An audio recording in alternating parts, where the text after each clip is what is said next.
What's up, guys? Welcome to the Team Solemn Circus live video. Today we're doing a different type of video. This is going to be the top 5 cards of Dueling with Dimensions, the newest Yu-Gi-Oh! TCG core set. Before we dive in, over like, comment, subscribe, push a lot. I know I've been kind of missing from the channel from a bit. There hasn't been any uploads recently. We are going to be coming back into this, and it's going to be one of our first videos back we're going to be doing. Do not worry, there's still going to be the POVs and the deck profiles and the duels on the channel. I do still love that. I have been missing making content. But the ability that we are seeing like at the ban list as well as this newest set in the format is going to be quite nice. Now, before we dive into this list, I will like to preface by saying we're not going to mention the 5 out of 6 cards that we saw from the Justice Hunter deck getting support. So we're not mentioning Yummy, we're not mentioning Nori, we're not mentioning the Draco Tail monster or the Trap, as well as the Canine Jax, as well the extra deck monster. Now, we already know these cards are all amazing, other than Yummy, which is why that's 6th card.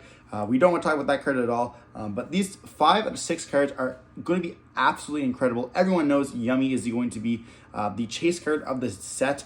So I don't need to explain that to you guys. I want to be showing you guys 5 different cards that you guys maybe not have seen or, you know, should pay attention. I definitely think you should pick up almost a playset of all these. I guess maybe not of a couple of them. You don't really need to pick up playsets of them to play the deck. But I definitely think these are going to be great cards you guys should pick up or at least know of. So if you guys are playing at locals or regionals, you know what these cards kind of do and kind of realize. So diving on in, don't forget to like, comment, subscribe, helps channel a lot. And if you want to see anything in the comment section, let me know. I'll be personally answering every single one of these comments. You know, if you guys want to know what I've been up to, what kind of content's going to be coming, what you guys want to be seeing, let me know all that in the comment section down below. And let's just dive right in. So the first card we're going to be seeing is Radiant Typhoon Vision. It's going to be part of a card that is part of the MST archetype.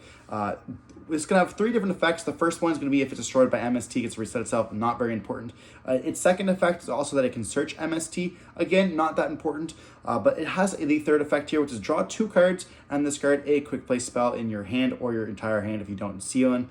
But the most important part is you're going to be seeing this in decks like Sky Striker as well as Runic. Now, I'm not saying Runic's going to be a meta deck. I'm not saying that at all. Before you guys jump in the comment section, Runic's going to suck. Runic does nothing. Well, Runic is still going to do nothing, but if you perhaps can see it at a locals level, or the more cards we end up seeing, you're going to be actually potentially seeing Runic come back. It's obviously a stun deck, and I think it's a very important deck, but most importantly, in the Sky Striker deck, you are going to be seeing this going to be played. It can end up actually letting you search your deck and getting 2 spells in the graveyard for 1 card, kind of like Upstart Goblin. While it does give your opponent 1,000 life points, and get to see another card in your deck, the same way with this. It can allow you to see 2 cards in your deck, and you do discard a spell, giving us now the ability to have 2 spells in graveyard, so you can activate those better engages pretty soon. A lot of the times, you are going to be able to send it to the graveyard like a Widow Anchor that you already have in your hand. And you can always add it back with Kagari if you need to. Stuff like that where you're going to be able to see multiple of those cards and you have the secondary effects going to be a little bit better. Now for the second card of this set, we're going to be Dominus Spiral. Now this is going to be the 4th card of the Dominus archetype. Now this one does lock us out of lights and darks. And it is going to be a little bit different than the rest of them here. So I will mention that, you know, if you have been playing Yu-Gi-Oh! In the past year, you know how impactful Purge and Impulse are going to be. We're going to be talking about the Spiral is going to be on the same level of Songs of the Dominator is, which in some of these board breaker builds you'll be seeing as well. Now this one here, to get into the effect, if your opponent activates a monster in the hand or graveyard, very much like the Canine card, you can actually activate this card from the hand. Now this can let you target 1 card your opponent controls a monster, either a main deck or an extra deck, and then bounce them back to the hand or the extra deck here. And then if you control no traps in the graveyard, which is the downside of the Dominus cards, their opponent is going to be able to summon a card or a monster from the graveyard of their choice. Now, obviously, that's going to be pretty bad. You don't want to give your opponent another card, but if they end up going to a Link 3 or Link 4 and you can down step back to the extra deck and they get 1 card back, that's going to be pretty decent, especially in, you know, this kind of format in Yu-Gi-Oh! Where we kind of have been. Now, obviously, this card's not going to be absolutely meta breaking. It's on the same impact as Songs of the Dominator, which we did see in some of those like board breaker builds that Yanu was playing at the start. I'm most likely going to be seeing this going to be like settling around the $30 or $40 range, perhaps even 20 or 15. And you're able to pick these up, perhaps playing them in decks like we see Fire King. Fire King can play Impulse and this and Imperm if you want to play a board breaker approach and not lose some of those hand traps. And obviously, I think it's going to be a good card to pick up. You never know when it's going to be good in the format, be able to bounce back certain those cards. I think it's going to be a definite solid rogue option. And now for the third card, we're going to be talking about RB Shepherd's Crook. Now, if you guys have not read any RB cards, I definitely recommend you pause this video and go read those cards.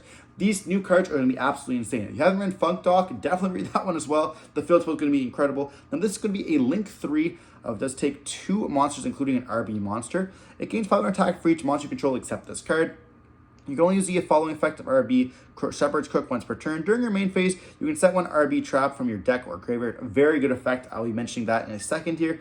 And then during your opponent's main phase quick effect, you can target 3 level 3 or higher RB monsters in your graveyard. Place 2 of them on the bottom of the deck, summon the other one in defense position. That's going to be a good effect, but not the effect that we're kind of going to be focusing on here. So this is not going to be the best card. Obviously, it's not the make or break in the RB deck.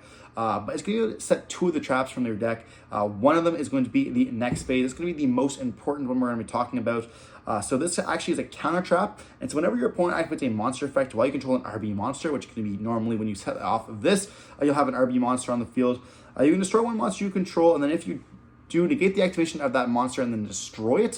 So it's going to be a negate and a destroy, and then you can gain 2,000 life points. So the important part of this is it destroys one monster on the field. Now there are RB cards that takes your opponent's monster as well, so it's going to be kind of important. It does not destroy an RB monster, so you can actually snatch steal your opponent's monster and then destroy that as well as, you know, negating a monster on their field. That's going to be extremely good. In my case, and like those 2 cards themselves being additions to the other cards in the RB deck kind of end up boosting RB to going to be a very solid rogue option. There's a lot of good cards in this deck. It has the ability to play the copy of Clockwork Knight, and that card absolutely just bodies the Yummy deck, which is very important as well. You know, going to be a good matchup. Now for the 4th card, we're going to talk about DDD Sky King Ragnarok. If you guys have been playing Yu-Gi-Oh for a long time, you will know that DDD is kind of the deck that never really happened. At one point in time, it was going to be one of the best meta decks, and then I believe Zodiac came out right after it, and then it kind of really never got a chance to shine. There was a period of time where we got the Link 2 that it started being a deck again with the Baron and stuff like that. It did quite well at a couple of regionals. Shout out Josh, he ended up topping our regionals way back in the day with it. But it was a really good deck that was like very, very heavy combo. And also was the original spreadsheet deck. All these combos were like 2-card combos that end up with these massive boards that you guys really need to know what the cards really did. But now it's kind of streamlined into going into the Link 2, and then Link 2 would normally go into another Link 2, which also it set the scales from the deck. It was going to be absolutely crazy effect. But now the ability, you don't have to go into the second Link 2, you can actually go up to a Link 3, which immediately negates the copy of Nibiru. So it takes 2+ DDD monsters. You can target one DDD or Dark Contract you control, destroy it, and then during the main phase of turn, you get another Pendulum Summon. In a Pendulum deck, it's going to be absolutely incredible. Now, not always an effect that you will be using, but if you guys have the hand traps from the start and you have a Pendulum Summon to extend, obviously it's going to be making it a lot easier for your combo. Then whenever your opponent activates a monster effect in the hand, you can actually destroy or banish, a DDD monster and a Dark Contract from your graveyard to negate the activation. And you can only use that effect once per turn. Now, obviously, it's going to be absolutely incredible when you're trying to negate a copy of Nibiru, which was this deck's strong weakness, and now it's kind of just gone off. Now, the last Battle of Legends, we also got 2 additional DDD cards that does help the strategy quite a bit, and they have raised in price, I think, as well. Now, the Secret Rare is like floating at like $10 or $12, even maybe perhaps more. But it's going to be very good to play. I think the deck is going to be a combo deck that if you just want to be kind of playing, you definitely should know it. Now for the last and final card, we are going to be talking about Dogmatica Fleur-de-Lis, the Thunderbolt.